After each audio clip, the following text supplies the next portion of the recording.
Барлықтарыңызға сәлем, Гүлдер әлемі каналыма қош келдіңіздер. Бүгін мен сіздерге бір жапырақтан ашқан доллар гүлімнің горшогын ауыстырайын деп тұрмын. Каналыма жазылып, лайк басып, комментария жазып, мені қолдап отырыңыздар.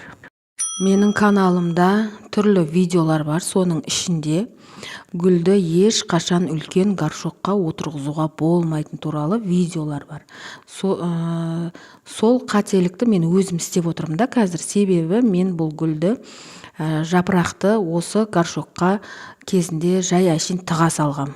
Енді болса болды, болмаса жоқ деп жапырағын тыға салғам. Содан ол картошка ашып, тамыр ашып, осындай 2-3 сабақ доллар гүлі өсіп шықты кішкентай. Енді мен одан бері бұны тескім келмеді. Енді міне горшогы үлкен болғандықтан осылай ауырып, жапырақтарының ұшы сарғайып, қурай бастады. Бұған енді көмектеспесек, бұл арғарай осы дәу горшокта отыра беретін болса, қурап жоқ болып кетеді. Енді соны қазір сіздерге ауыстырып, жағдайын айтамын. Тамырын ашып көрейік, неге жапырағы сарғайып отыр. Мынау менің қолымдағы горшок, байқасаңыздар, астында тесігі өте көп. Ол неғұрлым тесігі көп болса, соғұрлым гүліңіздің тамыры жақсы демалып, жақсы өседі. Маған ол горшок негізінде магазиннен сатып алған гүлмен бірге келген. Байқасаңыздар, осындай кішігірім гүл алған кезде магазиндерде көбінше осындай горшоктар болады. Себебі олар білет, соның астында тесігі неғұрлым көп болса, гүлге пайдасы көп болатынын олар білет. Сондықтан соған да магазиннен бір жерден гүл алғанда соған мән беріп қарасаңыздар болады. Мінекей менің долларымның тамырлары бәрі жақсы, әп-әдемі, сап-сау екен. 2 ғана картошкасы бар екен. 2 картошка, бір картошкадан 2 сабақ шығарып тұр, бір картошкадан 1 сабақ шығарып тұр. Енді мен бұны топырағын қатты тазаламаймын, себебі тамыры үзіліп кетуі де мүмкін. Осы горшокқа дәл осылай отырғыза саламын.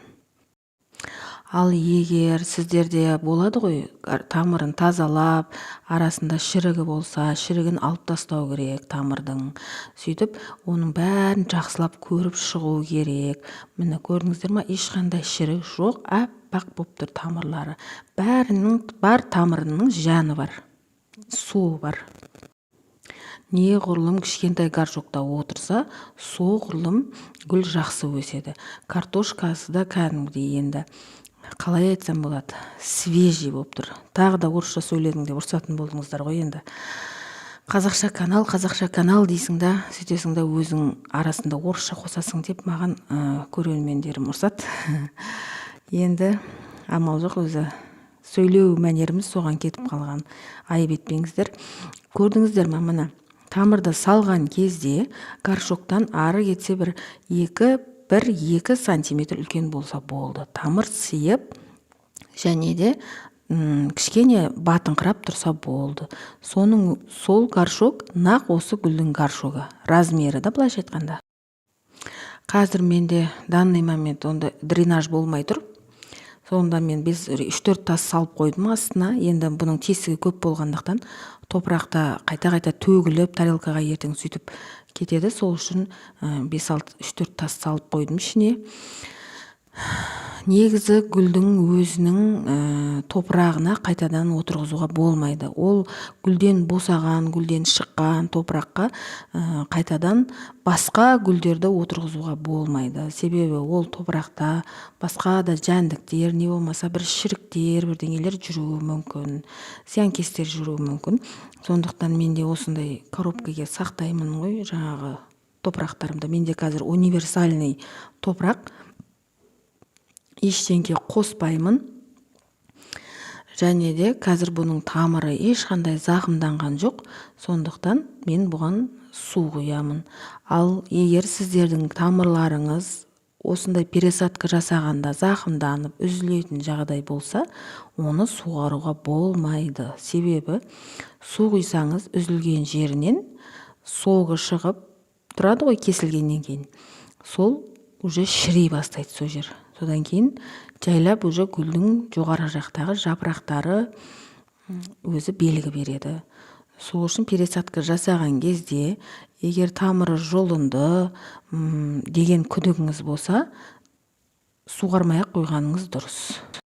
Негізінде қандай гүл болмасын, жапырағы сарғайса, не болмаса осылай қарайып қоңырланып қураса, оны сәл ертерақтау кесіп тастау керек. Себебі ол гүлге зиянын тигізеді, күшін алып қояды да. Ал енді суғаруға келетін болсақ, неге мен мынау шәйнекпен суғарып ата деп тұрған шығарсыздар. Мен осы шәйнекті гүлдерге арнап қойғанмын.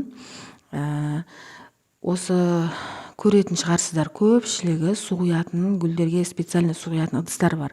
Олардың көбісінің осындай ұзын шүмегі болады. Ал не үшін ондай шүмек болады деп ойлайсыздар? Себебі ол шүмек лақ еткізіп құймайды да суды гүлге, жай ғана құяды.